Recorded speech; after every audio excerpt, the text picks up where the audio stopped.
everybody, and welcome to our artist talkback for Hansel and Gretel. This joint production between Opera Ithaca and Resonance Works Pittsburgh, Raylan Moore Opera, Photosynthesis Productions, and also, including artistic contributions from the Pittsburgh Youth Chorus, Dolce Delight Bakery, because nobody can forget the taste of gingerbread after seeing this movie. The Cayuga Nature Center, the Community School for Music and Arts in Ithaca, and so many more that have joined to make this wonderful film happen. If you're joining us tonight, we're so appreciative, and I'm so excited to introduce you to these wonderful artists that I was privileged to call colleagues for this project. For those of you who don't know who I am, my name is Ben Robinson. I am the artistic director of Opera Ithaca, and I was the director and librettist for this project. At least looking on my screen, to my right, I feel like I'm on What's My Line now, and I'm introducing everybody. To my right is Maria Sensi-Stelner, conductor, artistic director of Resonance Works Pittsburgh, and general director and founder, I should add. To the right of Maria, mezzo-soprano Annie Rosen, who plays Hansel. To Annie's right, soprano Megan Cassanders, joining us all the way from Germany, where she is repeating her role as mother. And from Hanover, Germany tonight, Megan Cassanders, soprano. And to Megan's right, our fabulous co-director, editor, David Kosak, who I'm trying to get like the exact title right, but you are sort of like a vice president and senior editor at Photosynthesis Productions, and that's our production company for Hansel and Gretel. And this Hansel and Gretel also marks the second project that David and I have worked on after we premiered our film version of Gianni Schicchi last year for Opera Ithaca. So we're here to talk about some stories about coming together to make this project, to share a little bit of behind the scenes footage and just a little bit, and also to answer any of your questions. And of course, if you have questions, send them our way, because it will, we would just really love to be able to talk about different moments, and go ahead and type them into the chat, right? So we're going to start kind of talking about where this idea came from in the first place, and how I suckered Maria into doing it. And this notion sort of came about because of a joke a few years ago in New Hampshire at Raylan Moore Opera, which is the other company for which I'm artistic director. We were doing a double bill at the time of Lee Hoybe's Bon Appetit and a shortened version of Hansel and Gretel. And I had a board member say, wouldn't it be funny if Julia Child came back as the witch? And I think he was totally joking, but I said, actually, that really would be funny. And of that was born a new English translation developed for the production in New Hampshire that saw Julia Child. We watched basically two kids, Hansel and Gretel, fell asleep watching Bon Appetit. And then they woke up in a dream world with Hansel and Gretel. I had been trying to pitch this idea to you, Maria, for years now. Please do it. And this opportunity sort of finally presented itself, born of the pandemic, but also as an opportunity to be able to reach out to another company that has had great success going virtual with the Decameron Opera Coalition, which Maria founded. And so we started talking about ways that we could maybe team up, and knowing that Maria's organization comes equipped with a wonderful orchestra, and that Maria herself is an extremely gifted conductor, we started talking possibilities. Maria, you want to take it from there? Sure. I'm told that due to a Facebook glitch, we lost a couple minutes. So thank you to everybody who's joining us now. You can see who we are below our boxes. And Ben, who's been talking, this is his brainchild as artistic director of both Opera Ithaca and Ray Limor Opera. I think that when we were talking about this, when you pitched it to me originally, I'm like, well, we just did Bon Appetit, which was true. And I'm like, well, I don't know if I could do that right away immediately, but I love the concept. And like you said, we both kind of ventured, dare I say, a little fearlessly into this new realm. As you mentioned, we've done now 2 projects with the Decameron Opera Coalition, which is a coalition of 9 companies, but also Resonance Works has done everything from just self-produced recitals to a bunch of different things, and I really think that what we found is that it's really been able to reach a lot of new people, people that we wouldn't necessarily see in person in the concert hall or in the opera house. And that has made this worthwhile for us to continue pursuing alongside live performances as we venture back into things that are in person again. You talked about our wonderful orchestra. The recording for this film was it was the first thing that we had done in person that was more than a video of a singer or instrumentalist and a pianist, socially distanced. It was after we had all been vaccinated. And it was actually really very emotional. We recorded this back at the end of June in Pittsburgh, and it was really in this marvelous reduction by Kathleen Kelly that was for HGO a bunch of years ago. And so it was really fabulous to be in person. You might have seen the photo that we shared on social media with our little fairy woodland background, but that was I didn't know she was going to do this, but our concertmaster Maureen brought bubbly to share when we wrapped the recording, and because you can't drink that out of plastic, she brought chilled glassware from her house. So that was a real toast, and we were feeling really wonderful about being able to do this and recording this beautiful score. I mean, it's just gorgeous, whether you have 8 players or 60 players. So it was really a pleasure for us. Maria, I want to bring in Annie and Megan real quick. And for those of you that are just joining us, Annie Rosen, mezzo-soprano, who played Hansel, and Megan Cassandra, soprano, who played the mother and the witch. And talk a little bit about how this first got started, because the singers did not record in the same place with the orchestra.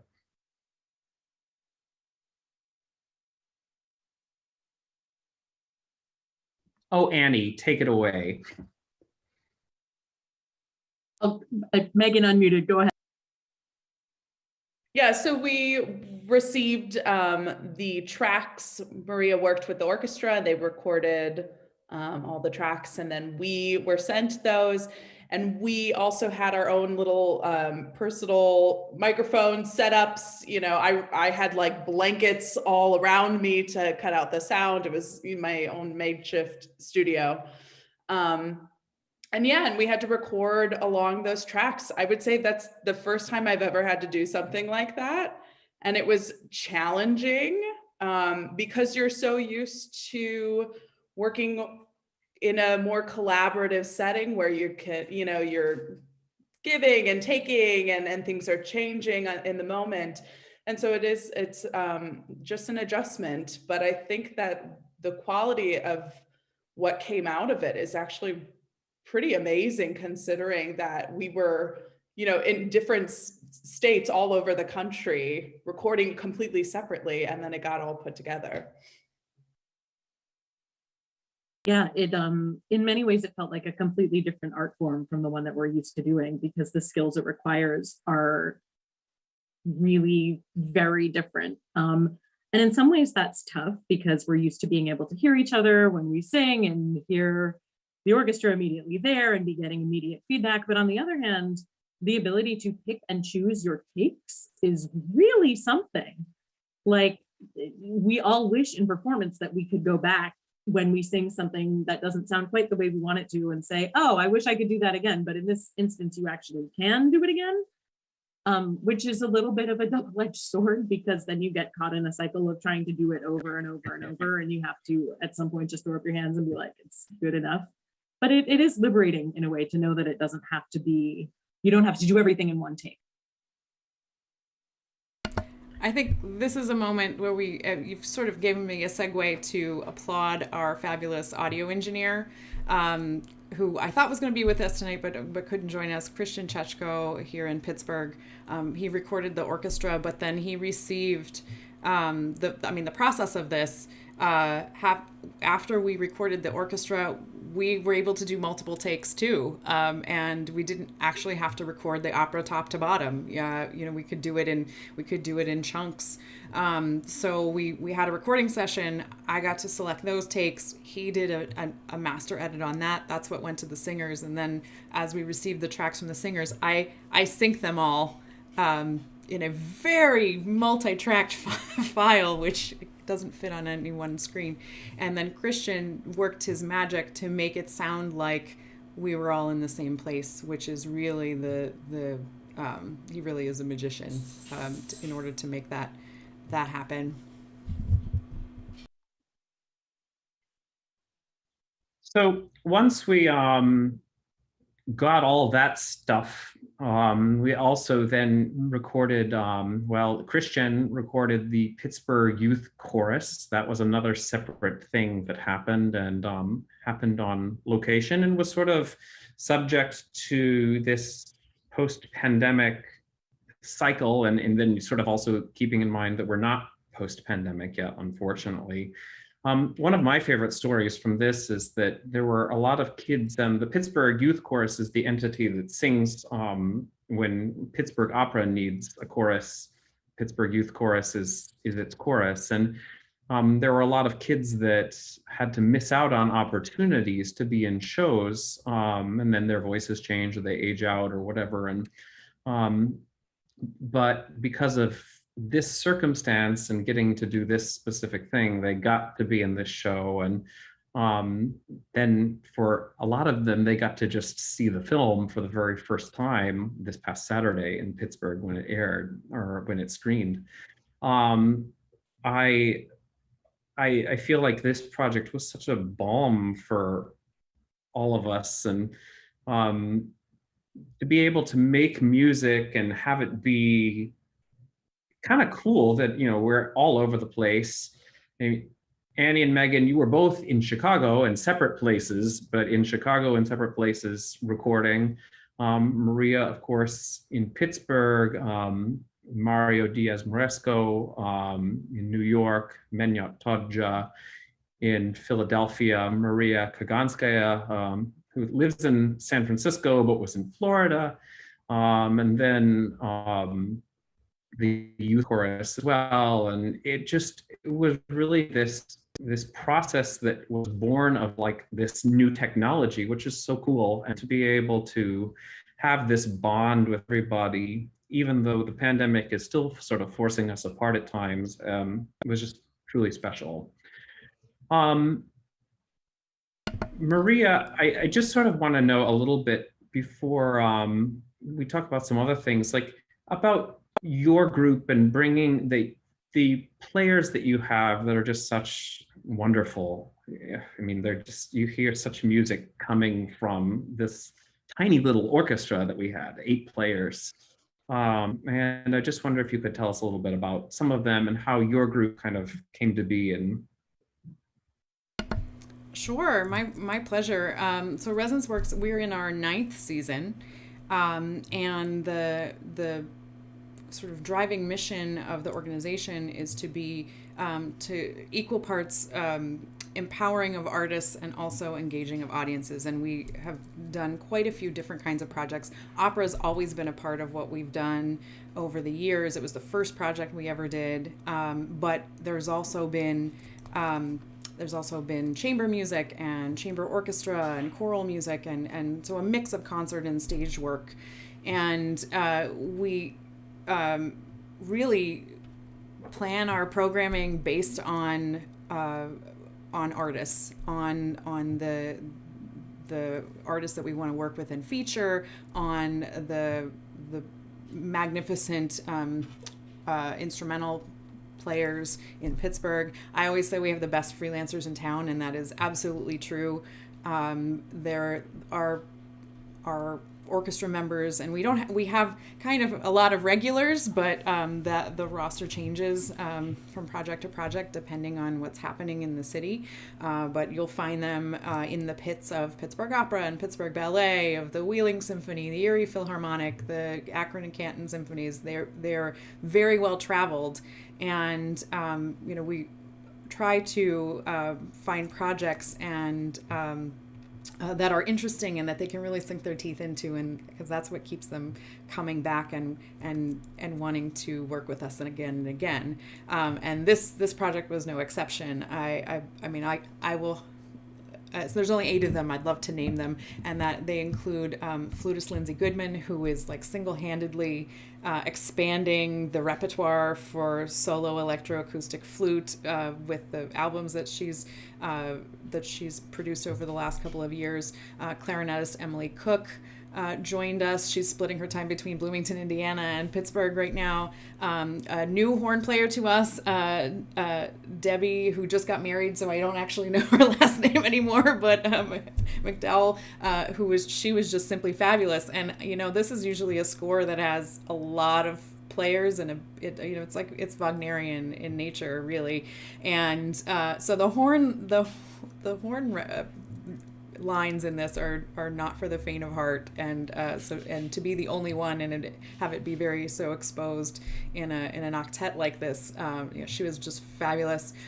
Pianist Walter Morales, who's been a friend and colleague of mine for years and years and years, he can make that piano sound like a whole orchestra, and that was really we put those skills to good use.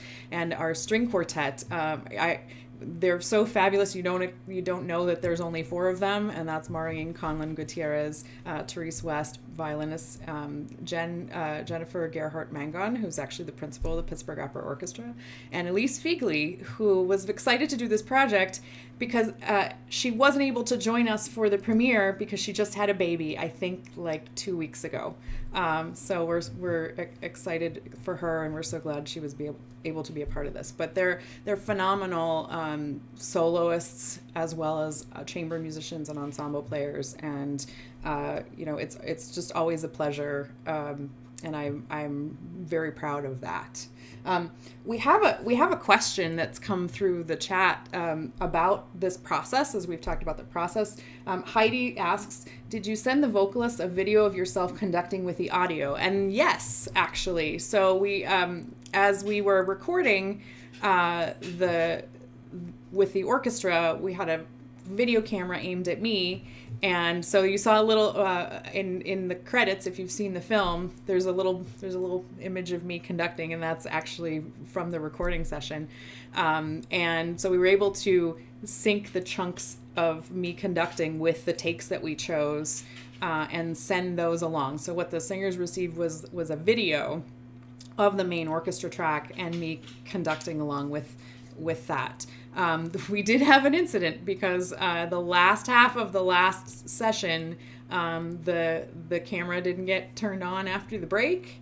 And so this summer during my gig in Colorado, in the middle of the night in a dark apartment in Steamboat Springs, Colorado, I was conducting to myself, which is really not the best thing, but in order to kind of patch that in. But that's how we were able to do it. Another way is with a click track, but with a score this long and this romantic in nature, that would not have really worked quite as well. It's certainly a testament to the singers too that we're able to get this very tricky score. It's one of those scores that sounds easy, I think. I mean, it's beautiful and it's rangy, but it's one of those scores that sounds easy, and then when you actually look at it on the page, it's very complicated to learn, both in terms of notes and rhythms and having a feel for the style. And I mean, Annie and Megan, you're just extraordinary in how yeah, as was the full cast, showing not just sort of technical competence in getting from one end of this process to the other, but actually making it feel like art. And Maria, if you hadn't led it like that, that wouldn't have happened. So I can't say enough about my enthusiasm for the way that this turned out musically, and I'm thrilled. Well, it's a tricky thing because normally, and I've said this a couple times in other contexts, you add the orchestra last, right? In a process, you work, singers work, learn the score, work with a coach. The first step in a normal, if there's a normal opera process, is a sing through with a conductor and a pianist, and we didn't have that opportunity to do that with this. Matter of fact, I've never been in the same space as Megan ever.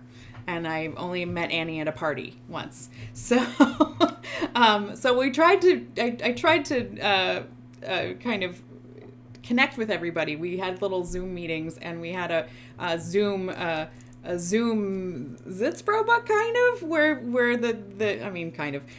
where people, the cast was able to Zoom in and listen to a rehearsal of the orchestra and then say, maybe that's a little too fast for me, or maybe that's so we actually could try to make some artistic decisions together, and so that what we recorded, I have to say, until the last 2 years, you've never had to record something without the singers present or before you've ever worked with them. Or having never actually had the opportunity to be in the same place.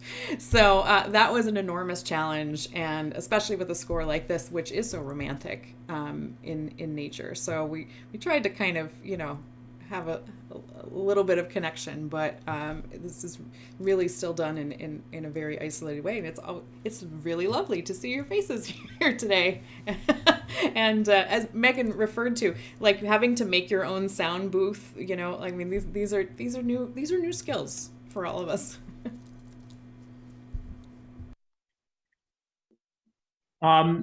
I do want to switch. We have a little bit of behind the scenes footage that's a little real, that just shows some of the moments and some of the orchestra recording. And if we're ready to cue that up, then I'd love to share that with everybody.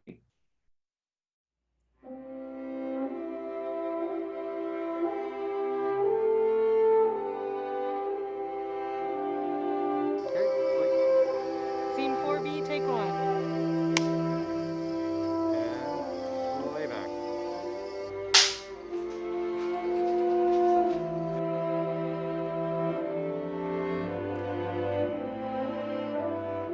Shout, hooray, roasted corn!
Eat like crazy, eat like crazy. So where did your head go? Gretel, you have none to show. When you eat it in a flash and go again.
Those were a few of our good memories from that time in late August and early September, and also over the summer with earlier than that, I guess in July, with the recording of the show, and through the end of September with the recording of the dance, and the dance got postponed by a hurricane, and then, you know, it's all sorts of drama. That's the next thing I kind of wanted to discuss and really bring David Kosak into the mix here, talking about the filming process and what it was like when we were actually shooting together, which was just a true highlight of this whole experience. And David, you know, you are coming from the film world, which is different than the rest of us. And I just wonder if you could talk a little bit about what it's been like to bring a couple of operas now to the film world, and what your experience with this whole thing has been. Yeah, well, the first one we did, Skiki, that was a whole other sort of critter, because that was even more of a making it up as we go along, figuring out how to make a thing work while everybody is literally completely all remote completely. This one was a bit more, we were able to be together, sort of critter, yeah, because that was even more of a, one was, am I getting feedback? No, okay. But yeah, so the filming process here, I was just looking back through my emails, and I got my first score and overview from you, Ben, back in January. And we had a long back and forth of figuring out how this might work, how it might look, and then we go on to finding the places where we can make it do those things. And eventually all those things line up. We aligned our stars, and it was lovely. And I feel pretty good, I have to say, about the schedule, and the shoot that we built actually went like how we thought it was going to go. And that was really nice. And it was nice just doing a thing with people in spaces, and not like normal. Yeah, we were wearing masks, but like to be able to share space and have that collaborative feel, because in those moments of shooting, you try things, you adjust, you do it a little different, you find a solution for problems that pop up. And yeah, we did. We just shot.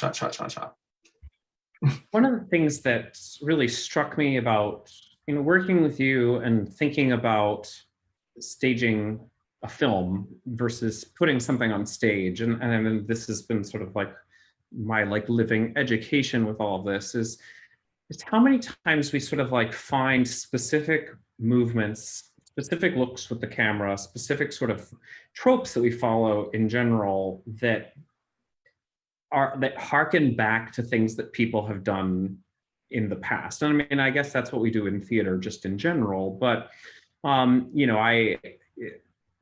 little things that were just so artfully done by you, by Pete and Jeff, who are on our camera crew, that and sometimes it's I have this just fabulous moment with Megan when she's singing "This broadcast place a bet may just be the best one yet," and you do a very slow zoom in on her, which just makes her look absolutely psychotic in the moment.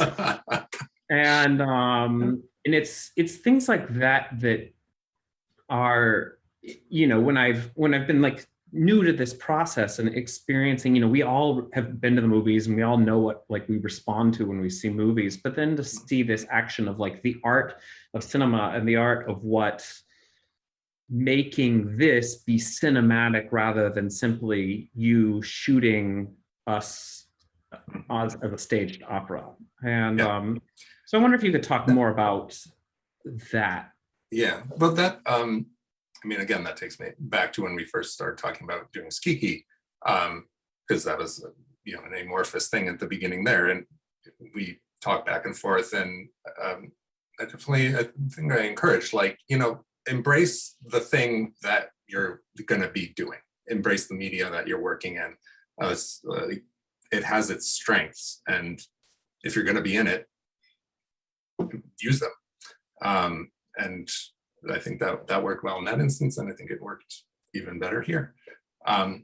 Yeah, if we're making a movie, so let's do that, and let's utilize all the tools and the bonuses that come along with doing that, which is the camera. A big part of that is camera style, movement, framing, how you're going to present and engage with things, how you're going to be still at times and get close and move away. And one of the things that I think about a lot, especially as an editor, but also in the shooting and filmmaking process, is kinetics. I think that's a very important part of film and filmmaking. Editing, is that cause effect, shot, move, how the energy sort of carries through.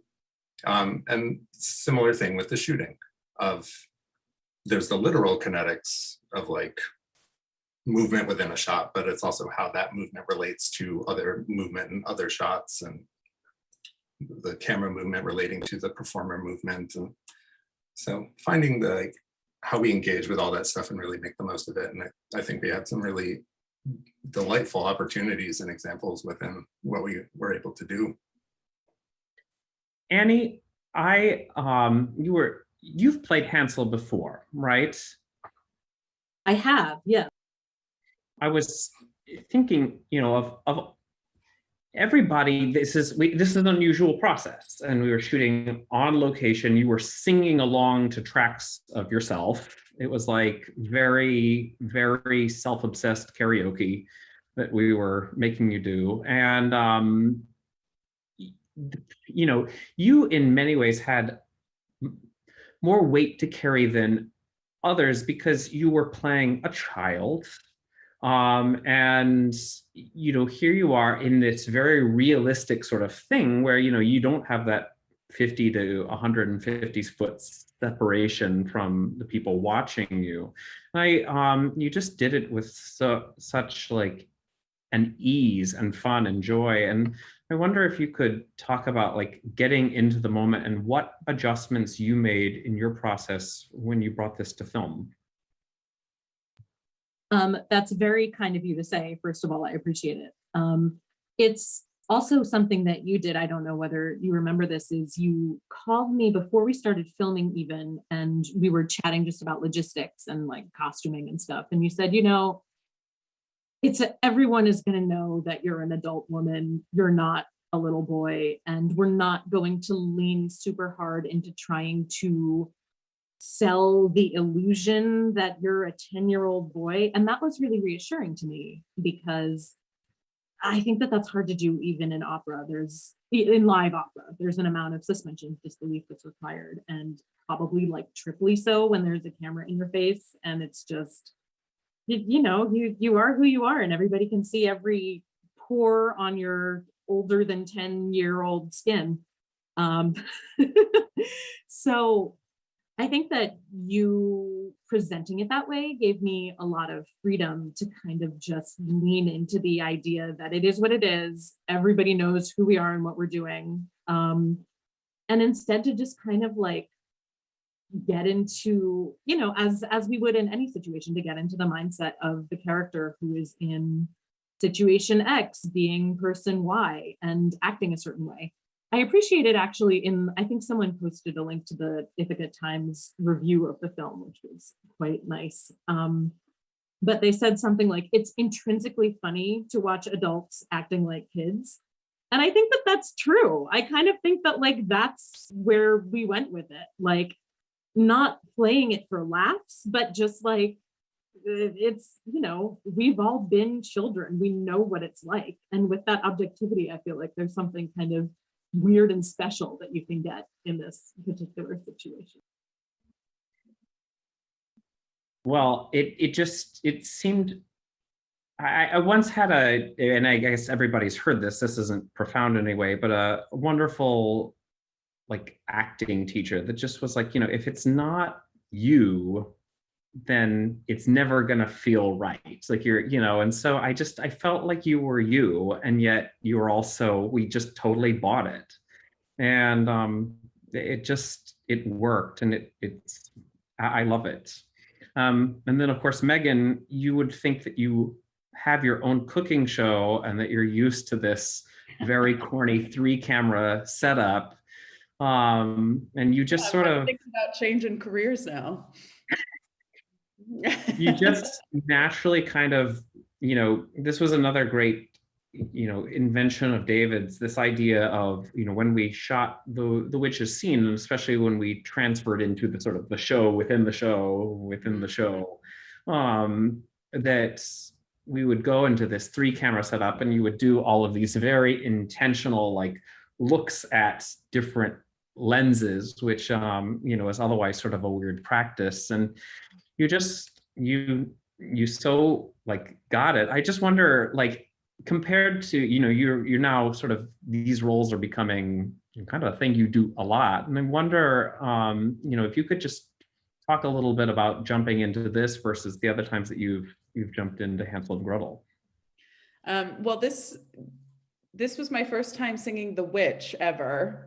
And so that was really fun, because I've done the opera 5 other times, always singing the mother. So it was really fun to learn something new and to explore another character.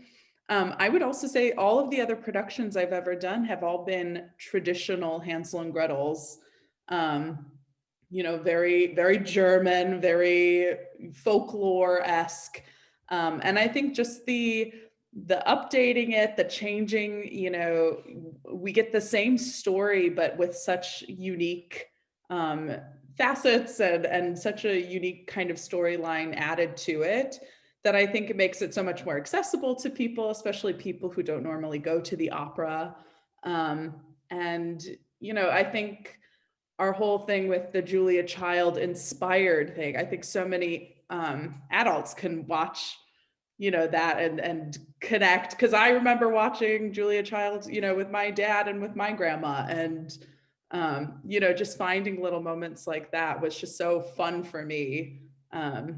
Yeah, I really loved that. I watched Julia Child with my grandma too.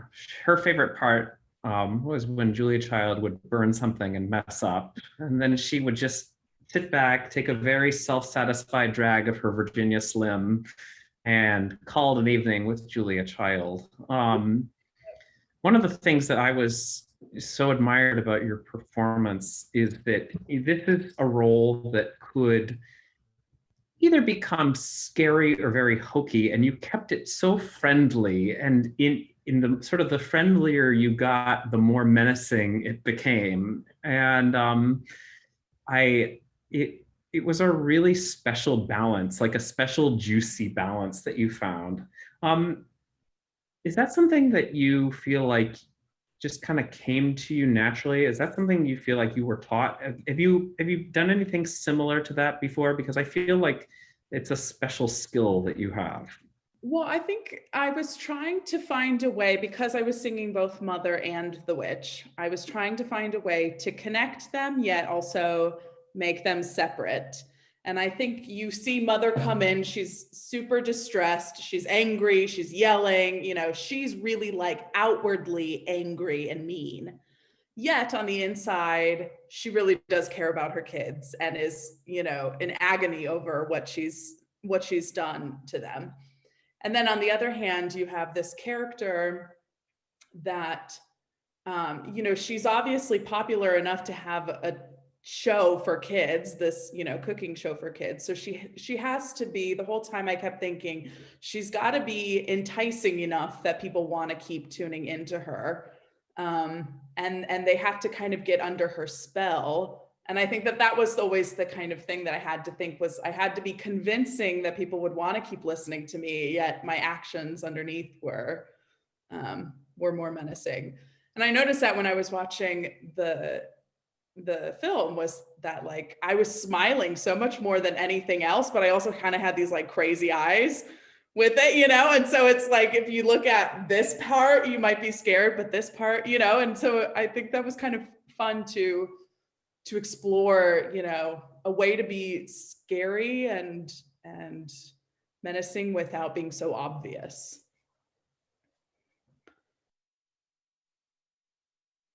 Oh, Ben, you're muted. Oh no, I did it. I was the one who did it. David. It's always someone. Well, it's always me, Annie. Actually, it was just you now too, right? No? Oh, I heard it. Okay, I'm by myself. David, we shot in a whole bunch of different locations in and around Ithaca. We also shot, one of my favorite memories of this whole thing was shooting on the same soundstage where they filmed Mr. Rogers in Pittsburgh. Yeah. We did a day of shooting with the dancers from Moco Arts in Keene, New Hampshire. The shooting actually took place in Swansea, New Hampshire, with David Tubner, really talented New Hampshire filmmaker and editor. And it was your job to sort of take all of this and make it one cohesive world. And I wonder if you know, that's the thing, you know, we definitely spent a lot of time in the middle of the room, you know, filming this actively going, wait, how is this going to like plug into this scene that was shot in a completely different location? But I wonder if you could like walk us through that process and some of the creative solutions you had for making this whole thing look like a cohesive unit. Oh gosh. Solutions for the cohesion. Well, a lot of it, I mean, is those beforehand conversations and just going through the thought exercises of trying to visualize what it's going to be like and how those things are going to relate. I know for me anyway, a big part of that is finding those locations and getting clear on where things are going to happen Because when I can start to see what that looks like, I can understand how it will start to relate to this other place and what things there will look like. So I know that's a big part.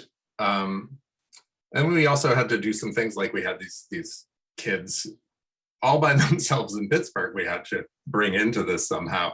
So finding ways that we could, sort of connect visually frames and relationally through the actors, make those connections happen while they absolutely did not share space at all. But yeah, piecing out those moments, and we use these circus peanuts as a tool for bridging the divide. And following things like that, and then reactions back from the kids, and building in those moments that are nonverbal but are reactionary back and forth between the characters, knowing what the story is and how they're reacting to each other, and just having a clear idea of what that structure is and how it needs to play out. And when we have that clear enough, we can go in and tinker, do some takes, try things out, and that's what we did. One of my favorite things, I have a lot of favorite things that people did in this, but one of the things that I really wanted to see in this was this dance element that happens in the Hexenritt, that transitions from Act 1 to Act 2 when the kids go outside into the woods. And I have always been drawn to ballet myself, and I really, I saw this sort of idea of these sort of spirits of the forest or whatever are captured. And you, David, did such a fabulous job finding both stock footage, on which we relied a lot on stock footage, but also other regular footage where like nature was mimicking the look of the dancers. And it was exactly what I wanted. And, when I say that, you were doing this incredible thing that I think in passing, you might watch that scene and sort of think like, oh, that was pretty or something like that. But, something that was shot in multiple states using multiple different kinds of cameras, drones, different photographers shooting, different cameramen shooting different things. And then, in some cases, there were some divide and conquer days where we all weren't looking at the same scene. It was like, well, we have to get through a series of 100 shots or something like that. And we've got about 90 minutes left on our day to do it. Yeah. So, it was like, you go with this character, you go with this character, I'm going to do the drone stuff here. And, but when I think back to that scene as sort of being one of these pivotal scenes where you really just tied things together, it's amazing how you did that and made it look cohesive. And if you're watching this, and you should go back and watch that scene again, because David's work is really artful, and it's a stunning display of it. Thank you. Yeah, I'm happy with how all that worked out. There were definitely some of those musical interlude parts where I was a little like, what are we going to do here? But we had ideas going in, and certainly finding the useful B-roll, stock footage. How do I piece it all together in a way that, at least contributes to a storytelling, has an arc unto itself?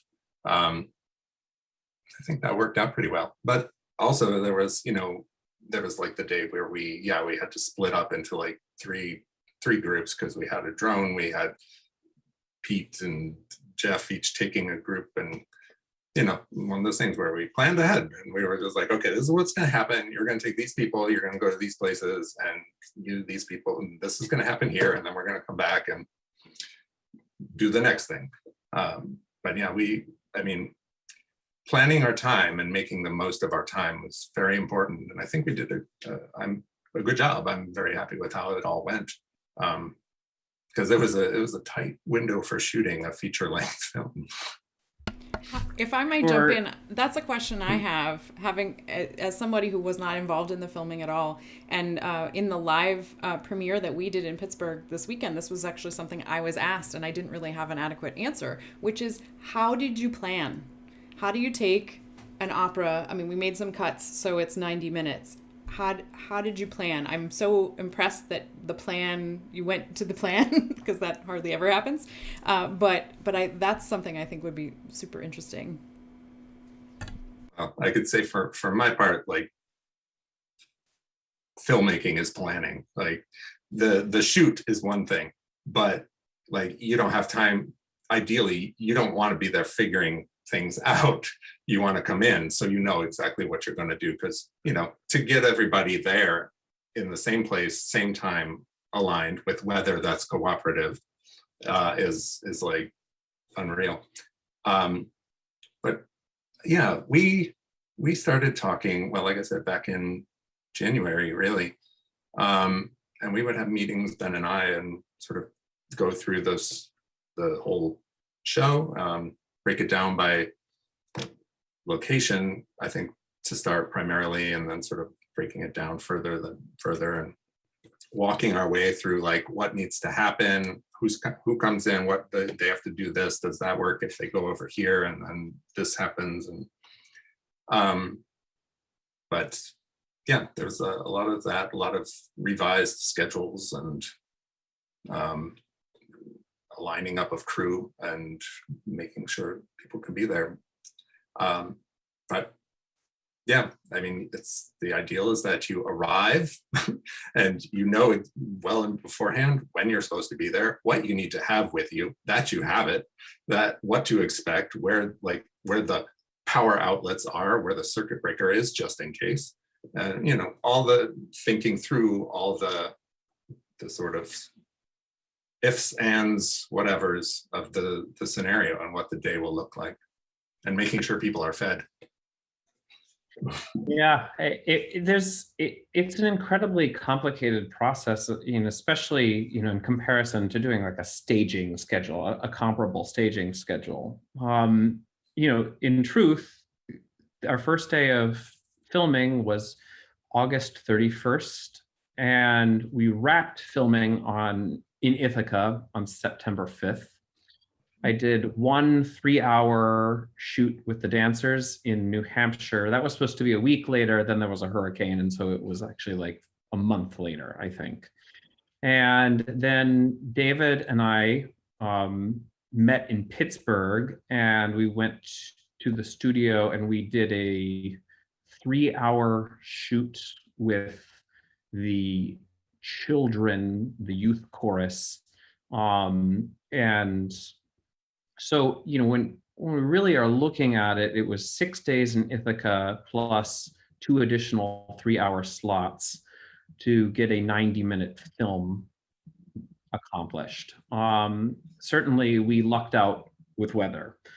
We had backup days, and we had sort of, okay, if things are just completely dreadful, maybe we re-storyboard this in post or something like that, and you know, figure out things to do. Or maybe, you know, there was always sort of the looming threat of, are we going to have to like send everybody home and then fly them back at a different time? And knowing that everybody at the time, you know, that's the trade-off to working with incredibly talented artists like this. Everybody always has something to go and do. So when would that possibility have been to sort of get, you know, lightning to strike again? And you know, just there was a lot of generosity and flexibility that made this happen. A lot of people. No, please go ahead. Also, just want to mention our camera operators, Peter Carroll and Jeff Hodges in particular. They were there for everything, and like most of the time we had 2 cameras rolling on whatever was going on, and that was a big part of being able to make sure that we had enough coverage to have flexibility. And yeah, that was a huge deal to have them both there, and they're both excellent photographers and creators in their own right. So I was really glad that we could have them both as on our crew and shooting at the same time all the time. It really, like, you know, it felt like this collaboration of people who all just really wanted it to be wonderful. You know, and people who came together with different good ideas. There was never any sort of, we had smiles on our faces the whole time, and it was just nothing but like fun ideas coming from people and people being helpful. I think of Ivy Stevens, our production manager, and Maggie Lipinski, who just are immense problem solvers and immense thinkers in terms of thinking ahead of like the human needs and how do people need to be managed, and you know, how do they need to be taken care of, and how do we need to be taken care of so that we can kind of do this really weird thing that we were doing.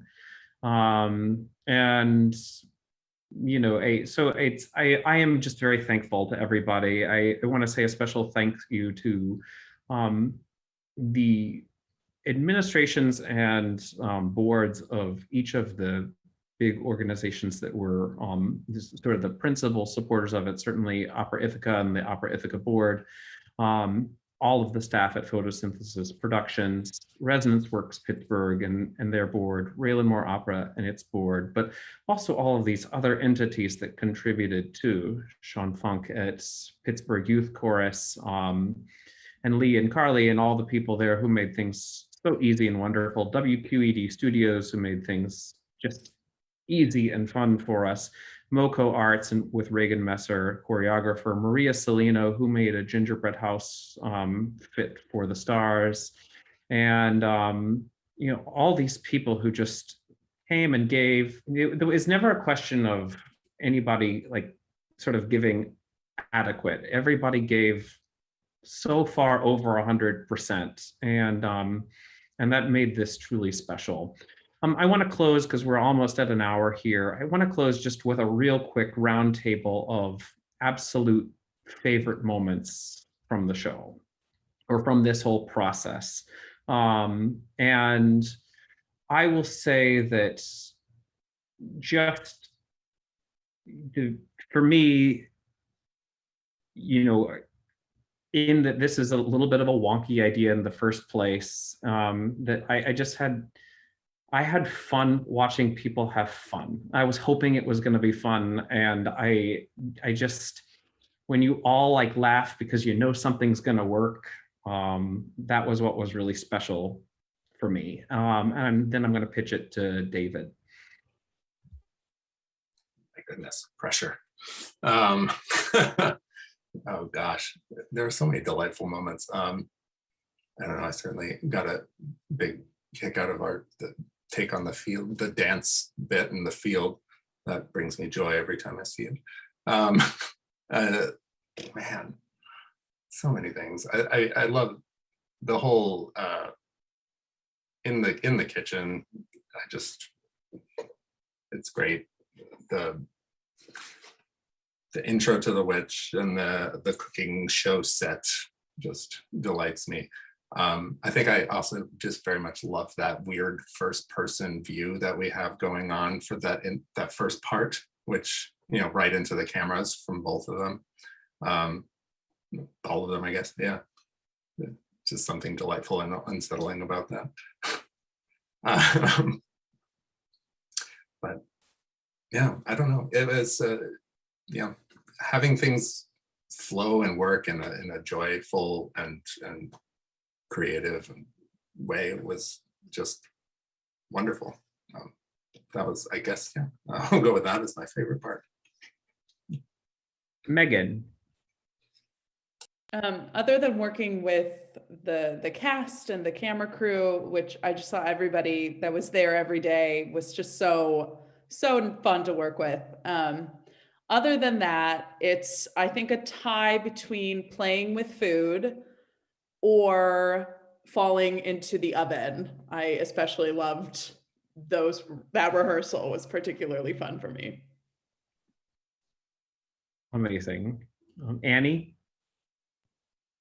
It's really hard to narrow it down. The people are, of course, the obvious highlight, but one of the maybe less obvious ones are some of the things we got to do that are just like you never expect to do when you sign up as a career as an opera singer. So for instance, exploding pudding, getting marshmallow fluff force fed to me and having to keep it on my face the whole time so that it would be consistent with the shots.